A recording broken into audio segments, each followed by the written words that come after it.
Well guys, I wanted to drive my Rift car, and I turned the AC on and I'm just driving along and I hear an explosion. What the f, dude?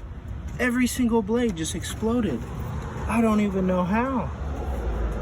Oh, maybe that's the AC thing. Just punched it.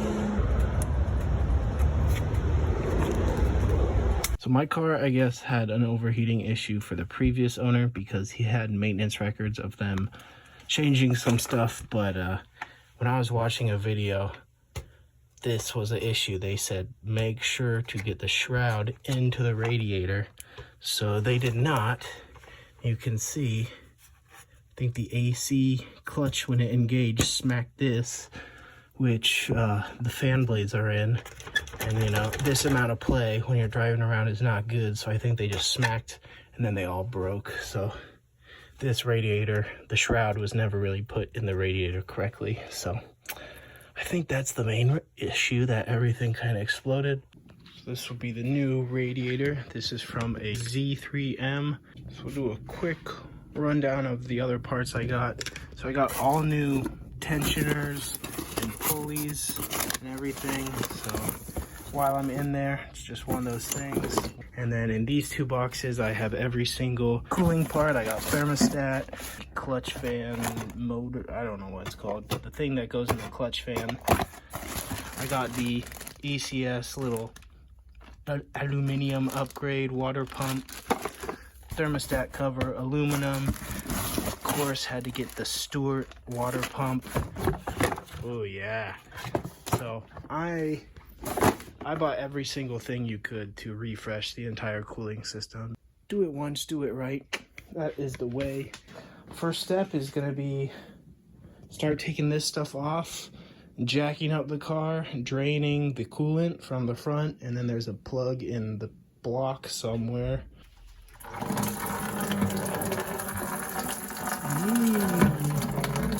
Delicioso.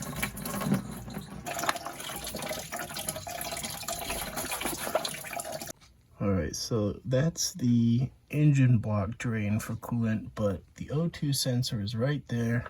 The exhaust is right here, so oof, as soon as I do this, it's just gonna get all over here, so that'll be sick.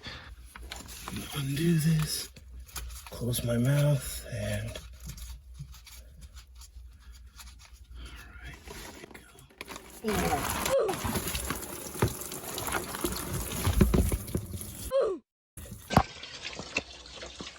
Oh good, my phone's covered in it. That coolant messed up my camera mount.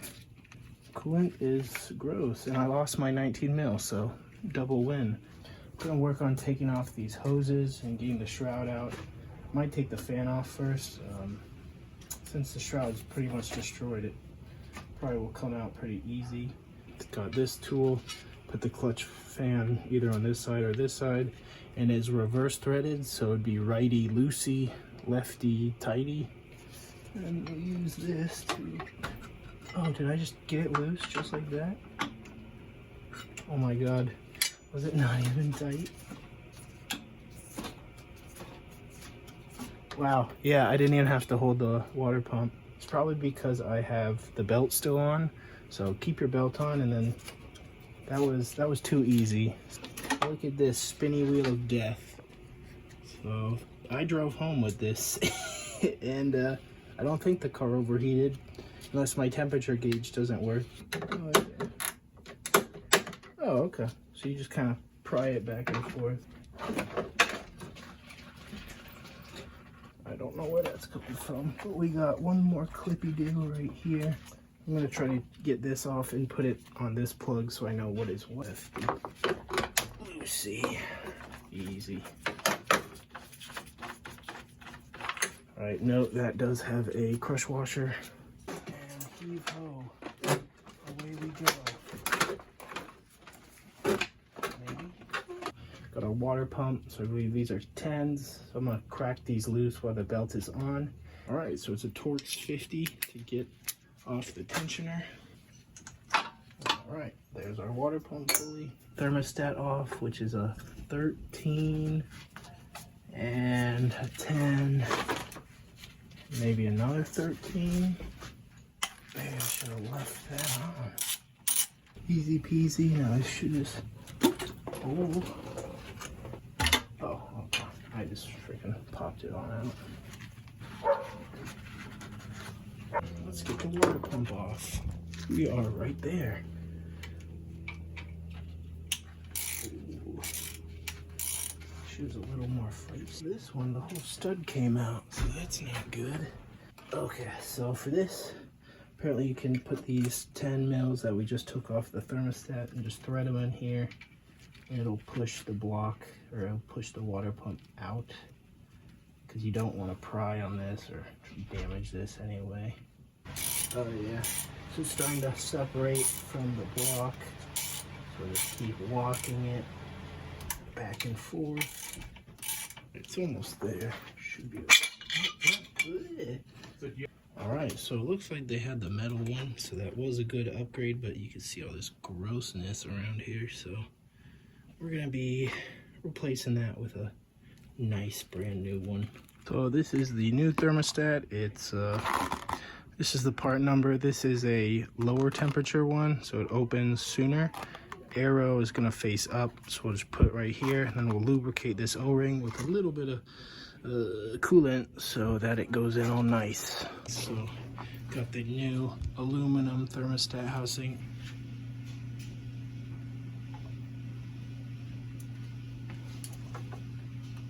Just got the 10s on, hand tie, and now we're gonna put this bracket back on.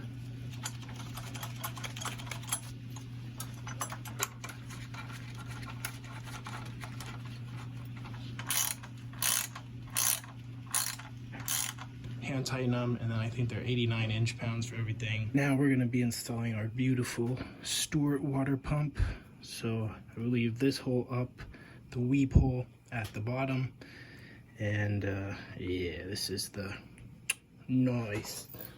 This is the cream of the crop. See, it's much better than stock.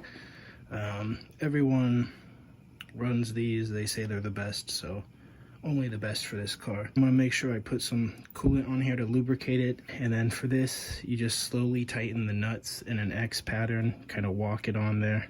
I need to attach the pulley. These were all 89 inch-pounds. So this tensioner, this is the old style. We will be upgrading to this new style. So FCP Euro, they say that the mechanical style tensioner is no longer available. So we're going to be upgrading it to this hydraulic tensioner. It comes with all new bolts, washers. Since this is a whole different system, it does mount different from this guy. Alright, so to take off the tensioner, we're just going to make sure our ratchet's in the off position. Oh yeah. So there's just one right under here. You can't really see it, but it's right there. Alright, so long bolt and this guy. The second longest bolt will go on the bottom right there, and then this other bolt will mount here somehow. That's the hole. This hole is for your tensioner. Just kind of line it up here so you can see bottom lines up. I'll line this top guy up right there. Just thread it in by hand. Put in that third bolt. Probably have to go from the underside. So for routing the belt, this is how mine is gonna go. So get this guy on here first. Make sure it's on. Oh, that's not good. There is zero tension. That does not seem right at all. So I had a big brain moment. So since this is a new tensioner and most people have the idler bolt here, I think that's my issue. So I need to go find a bolt this but longer so I can run the idler pulley. We'll set this guy in here.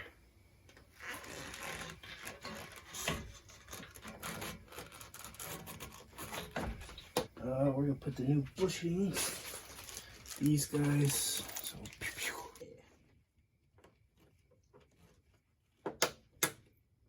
Gonna replace the sensor with a brand new one. Just confirm they're the same. Yep. So we just want to get it tight enough. Yeah. So I think I'm at a stopping point because I gotta wait for that bolt because I think it's gonna hit the radiator if I take it out. I think I'm gonna put together the clutch fan. So I got the Euro style clutch fan with this band. And this is the part that goes with it. So that's the Euro fan, what Mr. Denofa runs. So I'm just gonna look at the old one. I can see there's the ridges and then the open space. So I'm gonna have the ridges facing up. I went to a hardware store. I ordered a bolt, but I also went to a hardware store. It's 150 millimeters. This is 110, so this should be enough. Sick. All right, now let's try to get that belt back on. Got both belts on.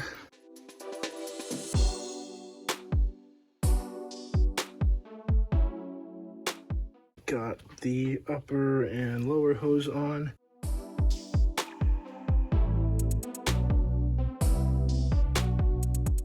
Ooh la la. New shroud. All the hoses are in there. They were tough, especially this thing. There's like a tiny little slit, and these hoses are definitely thicker than original, so they don't really want to fit. The only part I had to reuse was this little clip which holds the top of the reservoir in. I'm pretty sure the reason this exploded the first time were these little tabs on the bottom were not in it, so I'm gonna have to make sure to guide all these tabs into here, and then these two lock at the top. The shroud, it's either the radiator or the shroud or both, plus the hoses, they just don't want to fit at all. I can't get this on. The hose is too thick. It's hitting there. I can't compress this anymore. This guy is barely gonna reach. Can't get the bottom one on because the crappy welds on the radiator. This side's all good, minus this line. I made an executive decision. I ordered some offset lower radiator mounts from PowerFlex. That's supposed to move the radiator 8 millimeters forward, which should be perfect, should be enough, because right now the overflow tank, expansion tank is rubbing on this metal pipe, and everything's just a little too close that way for my liking. So I'm gonna do that. I'll probably have to modify the shroud to get this fan close and all this jazz. Cut this so it goes over. I'm running into this issue though. It's a little short, so, and this fitting is also kind of bent downward, so I might try to take it out or bend it or something. I opened this hole larger so this hose doesn't get pinched. I shaved the bottom so now it actually tucks into these side pieces. Not the best, but they're all in there. I'm still gonna do the offset mounts to bring it closer because we're still very tight. We got the power shift bushings in, offset bushings, so I assume they'll sit kind of like this and move the radiator forward. So we're just gonna lift that up, plop them in there, and hopefully get some more room. And then I will connect this pipe. All right, guys, we got the new mounts in. I had to take everything apart. I had to take the shroud off, fan off. So that was fun. All right, we're gonna start filling it up. I'm gonna go with just regular distilled water first. Always distilled. Regular water will rust your system. So I put some distilled water, about half a gallon. Now I'm gonna put the whole jug of BMW Coolant in. That's beautiful. Cap is open, bleed screw is also open. We're gonna go inside, make sure the heater is on. This guy all the way over. Turn the fan up. Of course, when I turn my radio on, it cuts off my audio, so we just want to max this out. Turn this guy on. Radiator, heat all the way on. Oh gosh, I'm nervous. Alright, and now let's go check.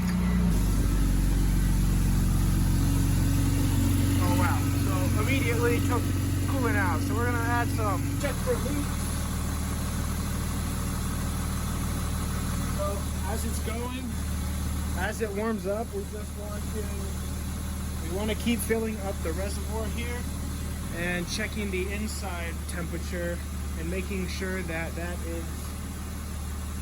the temperature is getting warm and the air coming out is hot. It's not really hot yet, and the level hasn't changed too much, so we're just gonna keep watching it. It's up to temp, so we'll just do that for 10 to 15 minutes and keep going. I removed the front mounts here because they just spaced it out too far, so I got this going. I just drilled a hole on this side, ran a metal zip tie, and this one I was just able to loop around, and it pulls it away just enough so it's not hitting there. Yeah, so far nothing's been leaking, so that's good. But this is not good. That's happening. So I don't know what to do. A lot of coolant came out onto the floor, so could be a giant air bubble. I don't know how long it's been a while, but it's finally now getting hot, and I'm just gonna keep monitoring it, and I assume there's just a giant bubble before. So I'm just driving, watching the temperature gauge. We want to make sure that doesn't move at all. You can hear my clutch fan, it sounds like a damn truck. So it's the second day after bleeding it for the first time, so I drove it around, got it up to temp gauge stayed at the middle, and then I parked it in a lot, and I looked under and I noticed there's a puddle forming. That leak was actually coming from this hose. This is me from the future to tell you what happened, because I didn't film. So this hose was the problem. The hose clamp was too far forward. It was basically on the welds, which caused a small gap and a leak. So I moved the hose clamp back, and I have not had an issue yet. Car has been doing great. I've done about 3 drift events and a lot of driving in between. I'm gonna insert a little sneak peek of that drift event so you can hear the sick clutch fan. And as always, thanks for watching. Stay tuned for more content.